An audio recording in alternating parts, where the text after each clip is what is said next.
Assalamualaikum warahmatullahi wabarakatuh. Saya ucapkan selamat datang dan bergabung kembali kepada seluruh mahasiswa dalam perkuliahan yang baru, yaitu mata kuliah Peraturan Perundang-undangan Kesehatan. Mata kuliah Peraturan Perundang-undangan Kesehatan ini merupakan mata kuliah wajib yang harus diambil oleh mahasiswa bagi yang mengambil program kekhususan hukum kesehatan. Nantinya kita akan membahas semua aturan yang ada di kesehatan, mulai dari undang-undang, ini tentunya mulai dari undang-undang dasar, undang-undang, dan peraturan-peraturan turunan yang ada di bawahnya.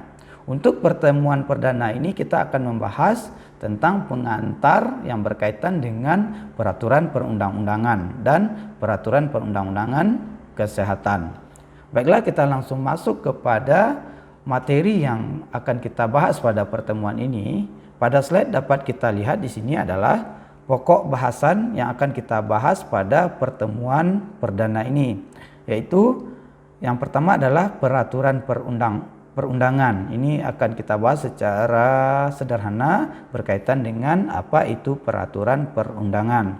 Yang kedua adalah latar belakang dari perundangan ataupun perundang-undangan. Baiklah, kita langsung masuk kepada yang pertama, yaitu peraturan perundang-undangan, yaitu peraturan perundangan. Ini pengertiannya adalah menurut Kusnadi, ini tahun 1989, peraturan perundangan mengandung dua makna, yaitu sebagai kata benda dan sebagai kata kerja. Jadi peraturan perundangan tersebut mengandung dua makna, yaitu bisa dikatakan sebagai kata benda dan kata kerja. Kata benda itu merupakan yang berwujud, sedangkan kata kerja merupakan kata yang dilaksanakan. Bagaimana dua makna ini kita kaitkan dengan peraturan perundang-undangan? Yang pertama adalah sebagai kata benda, peraturan perundang-undangan itu sering diartikan sebagai kumpulan dari peraturan-peraturan atau ketentuan-ketentuan yang dibuat oleh pemerintah, seperti ketetapan Majelis Permusyawaratan Rakyat, undang-undang, peraturan pemerintah, keputusan presiden atau Kepres, peraturan menteri, peraturan daerah, dan lain-lainnya. Ini merupakan berwujud. Jadi peraturan perundang-undangan ini ada wujudnya dalam bentuk ketetapan MPR, undang-undang, peraturan pemerintah, dan wujud ini dituangkan ke dalam bentuk tertulis dan di print ataupun bisa dalam wujud benda, seperti kita membuat salinan ataupun print out dari peraturan perundang-undangan. Selanjutnya yang kedua adalah pengertian yang kedua dari peraturan perundang-undangan, yaitu sebagai kata kerja. Jadi di mana peraturan perundang-undangan ini diartikan suatu proses penyusunan peraturan. Jadi bagaimana proses penyusunan peraturan perundang-undangan tersebut, yang meliputi prosedur atau langkah-langkah penyusunan peraturan, yang mana ada persyaratan-persyaratan yang harus dipenuhi, yang mana kita kenal dalam ilmu perundang-undangan itu ada naskah akademik, rancangan undang-undang, dan selanjutnya undang-undang itu sendiri. Nah, bagaimana teknik atau metode yang digunakan? Apakah teknik metode digunakan melalui aspirasi rakyat ataupun melalui langsung dari analisa-analisa yang disampaikan di rapat Dewan Perwakilan Rakyat? Dan sejak dari persiapan itu atau perencanaan hingga pengesahan diundangkan itu dilaksanakan oleh lembaga yang berwenang. Lembaga yang berwenang di sini adalah Dewan Perwakilan Rakyat. Ini ada Dewan Perwakilan Rakyat di tingkat nasional, di tingkat daerah, baik itu provinsi maupun kabupaten kota. Jadi pengertian kedua ini adalah yang sebagai kata kerja. Pembentukan peraturan perundang-undangan itu dilaksanakan dengan beberapa proses hingga peraturan perundang-undangan itu diundangkan dan dijalankan di tataran nasional negara Indonesia. Selanjutnya kita masuk kepada sasaran perundangan. Ini masih masuk kepada peraturan perundang-undangan. Jadi sasaran dari perundang-undangan itu adalah kita mengenal adanya subjek hukum. Jadi sasaran dari perundang-undangan adalah subjek hukum yang terdiri dari person yaitu manusia dan reh person. Kita telah mengenal apa saja subjek hukum ataupun pengertian-pengertian dari subjek hukum itu sendiri di pengantar ilmu hukum, yaitu person manusia yang merupakan orang perorangan yang sudah cukup umur, yang cukup umur dikatakan oleh undang-undang dan tidak di bawah pengampuan. Reh person yaitu badan hukum yang diakui sebagai yang memiliki kewenangan untuk menggerakkan sesuatu. Jadi reh person ini diakui sebagai dipersamakan dengan manusia. Jadi dia bisa melakukan tindakan hukum, baik itu perbuatan hukum. Jika perbuatan hukum yang dilakukan oleh reh person ini ataupun badan hukum ini menyimpang, maka ini bisa diadili dan bisa dilakukan tindakan-tindakan seperti layaknya seorang manusia. Nah, itu adalah sasaran dari perundang-undangan. Jadi jika person ataupun reh person ini melakukan perbuatan hukum, maka dia itu harus berdasarkan perundang-undangan yang dibuat ataupun ditetapkan oleh negara. Baik itu dari kodifikasi ataupun aturan-aturan yang dibuat oleh negara itu sendiri ataupun negara Indonesia. Selanjutnya kita masuk kepada latar belakang perundang-undangan. Ini mengapa perlunya suatu undang-undang atau peraturan yang ada di bidang kesehatan nantinya diatur. Nah, ini ada skema yang disampaikan atau diadaptasikan dari pendapat Kusnadi dan Purnomo. Ini di skema ini ada analoginya adalah tentang manusia, karena kita tadi mengenal adanya subjek hukum itu ada manusia dan badan hukum. Nah, karena badan hukum diibaratkan juga sama seperti manusia, maka untuk menjabarkan latar belakang dari perundang-undangan itu kita ambil dari segi manusia saja. Nanti pada hakikatnya sama. Jadi manusia itu lahir yang sudah cakap hukum di suatu negara ataupun di Indonesia, dia itu memiliki hak dan kewajiban. Selanjutnya hak kewajiban itu maka akan lahir kepentingan di sana. Jadi setiap manusia itu memiliki kepentingan yang berbeda-beda karena setiap manusia itu memiliki latar belakang kehidupan ataupun pekerjaan yang berbeda. Jadi di sini ada kepentingan, tuntutan-tuntutan yang harus dipenuhi yang selalu berkembang. Jadi hakikat dari suatu peraturan itu harus sesuai dengan perkembangan zaman. Jika suatu aturan tidak sesuai dengan perkembangan zaman, maka aturan itu akan disebut ataupun akan ketinggalan zaman dan tidak bisa diterapkan lagi. Nah, apa kepentingan dari manusia tersebut? Yaitu makan, pakaian, papan, perlindungan terhadap kepentingannya. Ini kalau ini makan, pakaian, papan, kesehatan dan lain-lain ini kan merupakan dari kepentingan ataupun kebutuhan dari manusia itu sendiri. Kalau di badan hukum ini perlindungan terhadap kepentingannya. Jadi badan hukum itu juga memiliki perlindungan terhadap kepentingannya. Nah, jadi manusia itu karena manusia itu hidup dalam lingkungan sosial, maka kemampuannya itu terbatas. Jadi dalam hal pemenuhan kebutuhan makan, kebutuhan yang lain-lainnya itu memerlukan bantuan orang lain.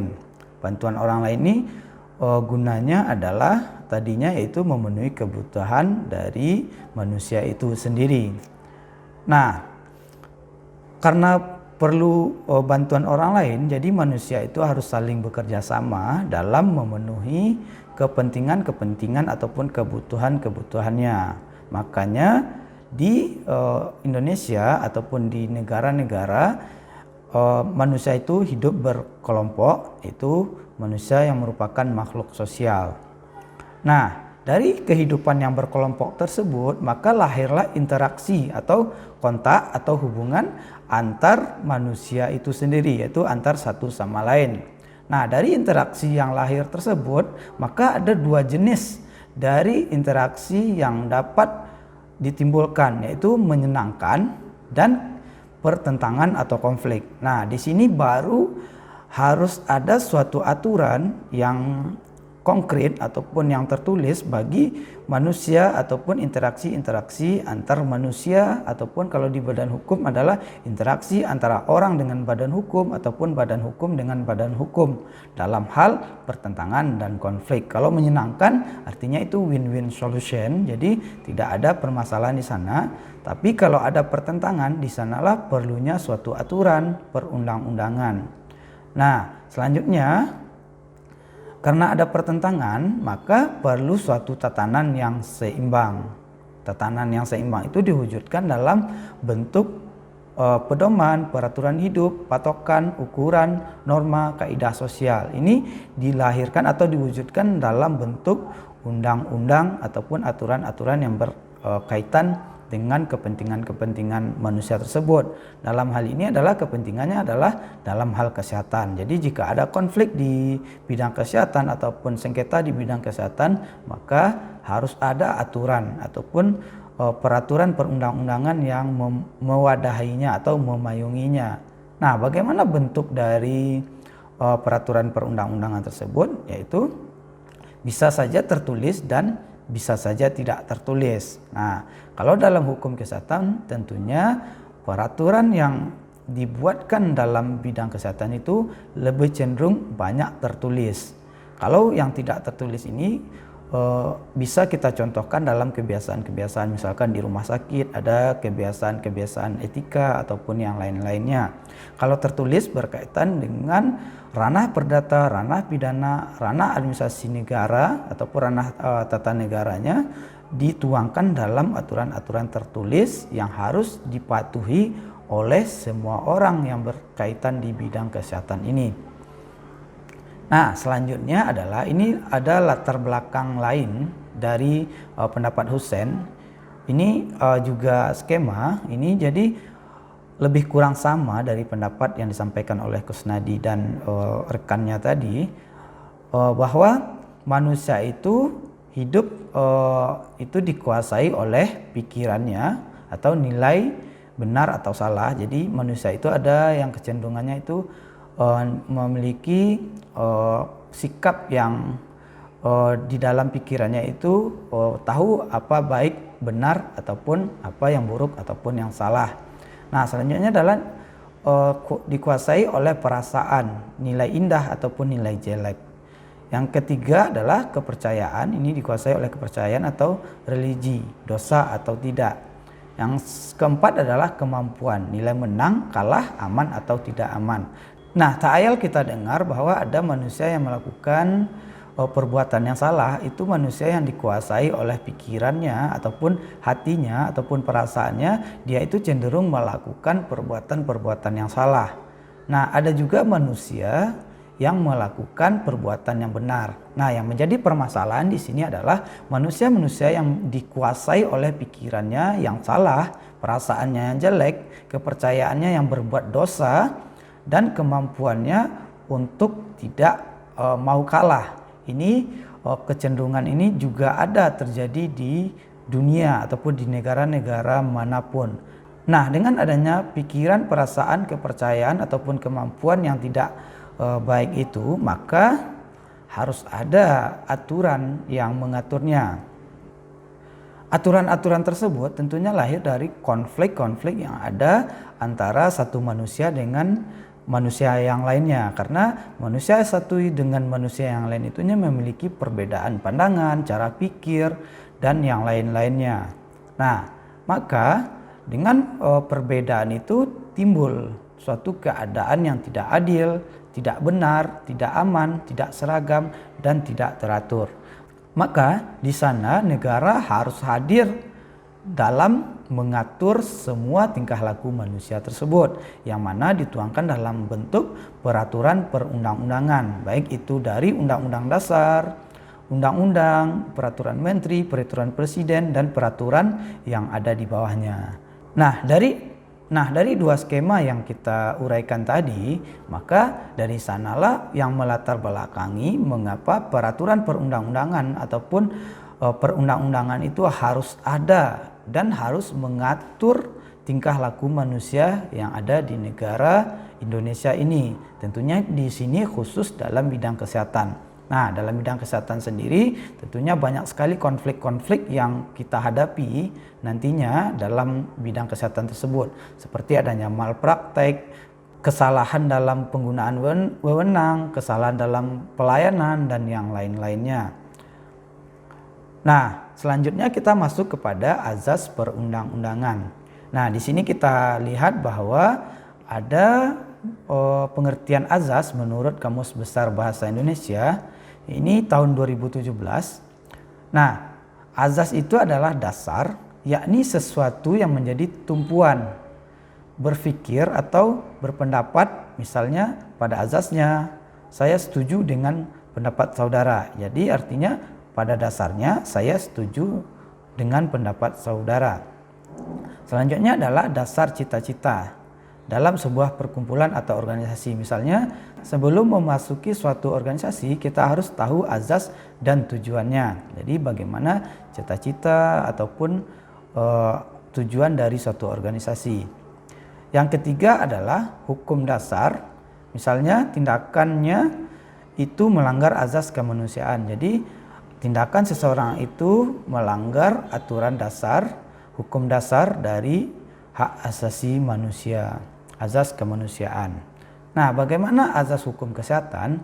Kita masuk kepada slide selanjutnya, yaitu yang pertama itu adalah azas hukum kesehatan adalah azas peri kemanusiaan yang berdasarkan ketuhanan yang Maha Esa. Maksud dari azas peri kemanusiaan yang berdasarkan ketuhanan yang Maha Esa ini adalah bahwa penyelenggaraan kesehatan harus dilandasi atas peri kemanusiaan yang berdasarkan ketuhanan yang Maha Esa dengan tidak membeda-bedakan golongan, agama, dan bangsa. Jadi penyelenggaraan kesehatan itu harus sama rata dengan tidak membedakan agamanya, golongannya, dan bangsanya. Selanjutnya yang kedua adalah azas manfaat yang berarti bahwa memberikan manfaat yang sebesar-besarnya bagi manusia dan peri kehidupan yang sehat sebagai suatu wujud dari tanggung jawab dari pemerintah bagi kesehatan setiap warga negaranya. Nah, selanjutnya adalah yang ketiga, azas bersama dan kekeluargaan. Itu artinya bahwa penyelenggaraan kesehatan dilaksanakan melalui kegiatan yang dilakukan oleh seluruh lapisan masyarakat dan dijiwai oleh semangat kekeluargaan. Terus yang keempat adalah azas adil dan merata, berarti bahwa penyelenggaraan kesehatan harus dapat memberikan pelayanan yang adil dan merata kepada segenap lapisan masyarakat dengan biaya yang terjangkau oleh masyarakat. Jadi ini harus kita perhatikan bahwa sedapat mungkin kita harus memberikan pelayanan. Misalkan rumah sakit itu harus memberikan pelayanan yang sama kepada masyarakat dengan biaya yang terjangkau oleh masyarakat. Selanjutnya yang kelima adalah azas peri kehidupan dalam keseimbangan. Ini artinya adalah bahwa penyelenggaraan kesehatan harus dilaksanakan seimbang antara kepentingan individu dan masyarakat, antara fisik dan mental, jadi harus seimbang juga, dan antara materi dan spiritual. Selanjutnya yang keenam adalah azas kepercayaan pada kemampuan dan kekuatan sendiri. Ini artinya adalah penyelenggaraan kesehatan harus berlandaskan pada kepercayaan akan kemampuan dan kekuatan sendiri dengan memanfaatkan potensi nasional seluas-luasnya. Ini mungkin menjadi PR bagi kita semua bahwa banyak kita dengar bahwa pelayanan kesehatan di Indonesia ini ataupun masyarakat lebih cenderung banyak melakukan berobat ke luar negeri. Nah, ini harus kita atasi bagaimana masyarakat dapat percaya kepada kita bahwa kita juga memiliki kemampuan dalam melayani ataupun memanajemen rumah sakit dalam memberikan pelayanan agar masyarakat Indonesia tidak pergi keluar untuk berobat kecuali dalam hal-hal yang urgent ataupun hal-hal yang mendesak. Nah, demikianlah perkuliahan kita pada kesempatan kali ini. Semoga kita dapat mengambil hal-hal dasar dalam perkuliahan perdana ini dan dapat kita manfaatkan ataupun menjadi pengetahuan dasar bagi kita dalam peraturan perundang-undangan hukum kesehatan ini. Terima kasih banyak, dan terima kasih juga telah mengikuti perkuliahan ini dari awal sampai akhir. Saya mohon maaf jika ada kesalahan dalam penyampaian, dan akhir kata saya tutup dengan Assalamualaikum warahmatullahi wabarakatuh.